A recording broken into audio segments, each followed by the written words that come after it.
Welcome back. So we are on episode number 7 of the Enduro Gatekeeper build.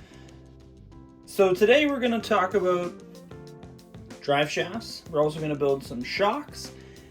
And we're going to get this thing almost ready to start painting some bodywork. So here's the body, well, some of it anyway. Those are the side panels. So we got lots of work to do on picking the scheme, building the cage, but we're getting to the end. We're on page number 12 of 15, so almost done. But before we get into the build, don't forget to like, comment, and subscribe. As you can see, the whole thing is pretty much ready to go. So in the last episode, I showed you how to build the links the easy way, the way we do it. And we got the rest of the sway bar, rear trailing arms, upper links in the rear, all of the front links all said and done, the panhard bar. The only one we're working with still is just the steering link down there. But that's easy. We can get that all sorted out here today. So yeah, we're getting ready to get this thing all finished up. So let's just dive right into building some drive shafts, because there's a couple things when we get into the drive shafts for phasing them, lubing them, things like that. So let's get right into it. Okay, as you can see, we got everything laid out on the bench. So you can see we got our handy dandy pipe cleaner. We're also going to need some blue shop towel, and we're also going to need some brake cleaner. So what we're going to do is, just like in the previous videos, I think it was episode 2 or 3 when we were cleaning out some transmission gears. So what we're going to do is these universals will actually thread into the end of the half shaft. So this guy right here, you can see it has a keyway in it, and this will just bind together like so, and then a screw goes right through the middle there and locks these two pieces together. So what we want to do to ensure that we will not have a failure on the trail is we're going to want to use our handy dandy pipe cleaner trick and clean out this pretty much threadway inside of here. And we're also going to want to clean up all the grub screws. We're also going to want to clean up the universal end, as well as all the barrels for the universal as well. So the thing that these manufacturers do is they are going to essentially do some machine oil in all these parts to ensure that they're not going to rust or anything like that. But the problem is when you go to use your Loctite, is now all of these parts and pieces will be covered in this machine oil. And as you can tell, the pipe cleaner went from this bright yellow, now it's all nasty and like orangey color. So we're going to clean all these up quick. Kind of twist it in and out a couple times. Make sure you get the threads, make sure they're all cleaned up, ready to go. And as you can tell, look how nasty that is. So it got pretty yellow, pretty rusty. So now we do the same thing with the end. Give it a good wipe. And continue on with all of these guys, doing the same thing.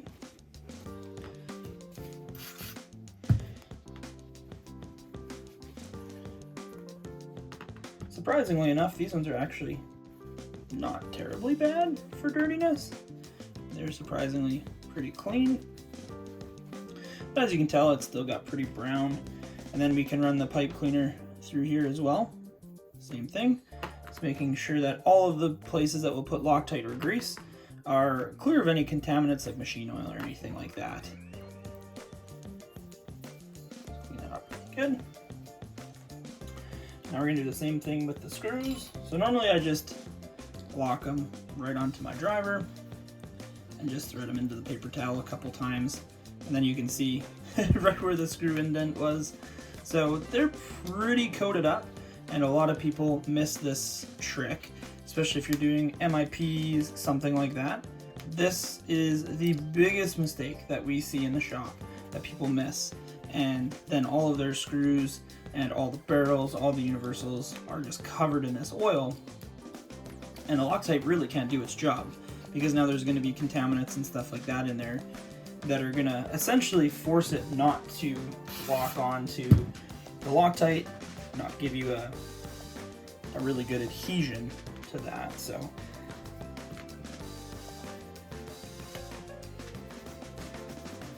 yeah, there you go. Pretty nasty, pretty dirty. So highly recommend it. It takes all of 5 seconds to do. If you are going to use brake clean, make sure to use something that's non-chlorinated, because if you do get it on the plastics, it could actually start melting the plastics as well. So first things first, what we'll do is we'll just lock all of the universals into the half shafts. So for this step, you're going to want to make sure to use blue Loctite. Do not use red, because you'll never get this off.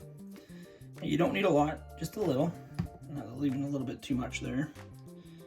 I'll show. So what we'll do is we'll just put it on the next one. Like I said, these just thread right in. Get them started.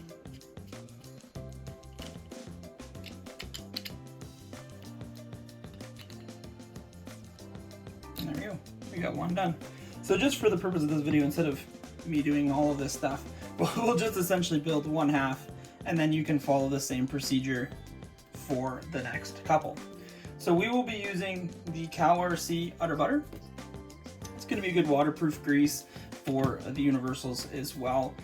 So it's pretty good grease for doing that. So what we're going to do is we're going to grab a fresh piece of blue shop towel here, brand spanking new. Give it a little bit of a fold here. And this is something that we've learned from the racing scene. Let's take our grease, so the udder butter. Let's put a couple dollops on this paper towel. And you're probably like, why are you wasting grease? But you'll see why in a second here. So we'll just put a couple good dollops on there, and then we'll take the inner universal barrel, so the part that actually goes inside this universal end, just like that. And it gives us our flex. So we'll take this barrel, put it in the grease, and just kind of work it around all the way in the grease. And then now you can see it's fully greased up all the way around. The other trick here is to make sure you get all of the grease inside of this, is slowly just twist the barrel in to the universal, and just keep twisting it so it works all the grease around. And then when it's all the way in, you take the excess, which you only have a little bit, and just coat the whole universal itself. So then you can take all the extra grease you have and give it a good coating. So there we go, we have one done. The biggest thing is to make sure you can see the all the way through part on the barrel. So that's where your pin is going to go to lock the universal end onto the shaft. So same thing goes with these cups. We want to give them a good clean and make sure we have all of the stuff out of it. There we go. And now we can use our 2mm driver here and just coast inside there quickly. So this is where it gets fun. So this has a hole on this end, so that hole has to match up with the hole inside that barrel. So the biggest thing is just kind of move it around a little bit, and there we go. Now that's in, that's ready to go. So now we can put our plastic sleeve over that, and we pretty much have one ready to go. I would just make sure to take your brake clean towel and just give the half shaft a quick wipe, because it will have some excess grease on it. So now we got to repeat this step 3 more times, and we'll be ready to go. So stay tuned, we'll get this all ready and get them all built, and then we'll talk about some phasing and some other stuff like that. So we got the drive shafts built here, and they're all ready to go. So you do have to watch with this kit, because there's 3 33mm long shafts, one 42mm long shaft, and then there's 2 different lengths of the insert. So there is a 75 and a 48mm long metal insert. So now we're pretty much ready to kind of install them on. Associated does have a good diagram on how they want you to install it. So short, long, and then with the open or the closed kind of keeper for the internal pin. But first, let's talk about some drive shaft phasing and why this is important to your build. So essentially what we want to do is we want to have the universal. So inside the universal line directly points to the pretty much the insert pin that locks it to either the transmission or the diff side. And the other side is the exact same, it's just we have it flipped 180 degrees. So it's going to be a weight thing because it can throw off the weight of the drive shaft a little bit, considering you just have a pin on one side and threads on the other. These aren't going to spin super fast, so it's not like a full-size car wheel gets a mean vibration. But what will happen, say if we flip this one cog, so now this does not line up with this one, is we're going to get essentially like a torque bind. So when the truck's rolling, it'll essentially always be kind of like wanting to jerk when it gets to that rotation in the drive shaft. So it's not going to run smoothly, it's not going to run on the same arc essentially that the other one will want to run on, and the whole truck will torque twist, which it's not because you have a whole bunch of torque, it's because you actually have a bind in the drive shaft. And this will be really hard on everything, really. So diffs, drive shafts, transmission, motors, speed controls, because now it's always a bind that you're trying to overcome all the time. So just make sure you phase these, so have essentially drive shaft inlet to drive shaft inlet, the screw the same plane and not offset or anything like that. So get some smooth drive shaft rotation there. The other thing is we do want to clean this thread as well with our pipe cleaner, and we do want to clean these grub screws to lock them onto the truck as well. So we'll get them onto the truck, and this video is getting a little bit long, so we might just do an outro right into the next video, but let's see where we're at. Okay, so we got the drive shafts installed. All of the universals are phased correctly, orientations are correct. The only thing I do want to talk about here just quickly, it does say in the manual what end you want to use these ones that they're calling the short retainers, and what end you want to use these ones, which are, as you can see, are longer because they go all the way past the actual grub set screw pin that holds the drive shaft onto either transmission output or the pinion input. So the short ones are going to be for the gearbox side, and the long ones are going to be axle side.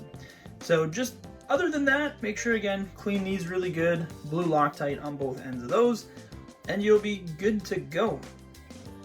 So thank you everyone so much for tuning in. Like I said at the beginning of the video, don't forget to like, comment, and subscribe. I feel bad because I kind of lied to everybody and said we'll be doing the shocks, but that will be on the next episode just because this video is getting a little bit on the long side. So episode number 8 will be bag number 9, and we'll be building shocks. So that'll be kind of a full video as well, some of the tips and tricks that we've learned over the years racing and stuff like that to give you a free, little bit less maintenance style shock. So thank you everyone so much for tuning in. We really do appreciate it, and we'll catch you on the next one. Bye.